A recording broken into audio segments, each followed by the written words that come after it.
A 1.8 magnitude earthquake struck near Imperial County, California, United States today on February 27, 2026 at 23:32 local time, or on February 28, 2026 at 7:08 Coordinated Universal Time.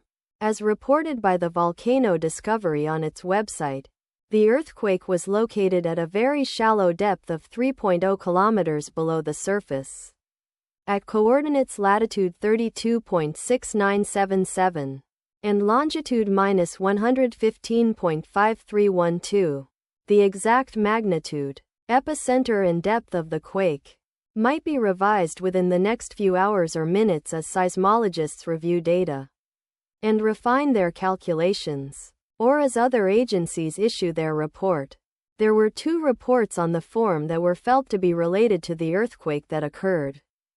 Towns or cities near the epicenter include Calexico, Imperial County, California, located 5 kilometers, or about 3.10 miles from epicenter. El Centro, Imperial County, California, located 11 kilometers, or about 6.83 miles away. Mexicali, Municipio de Mexicali, Baja California, located 11 kilometers, or about 6.83 miles away. Brawley, Imperial County, California, located 31 kilometers, or about 19.2 miles away. The recommended course of action is to be vigilant for possible aftershocks that may occur. Let us pray that this earthquake will not have a major impact on our brothers and sisters there, and that there will be no more earthquakes. Amen.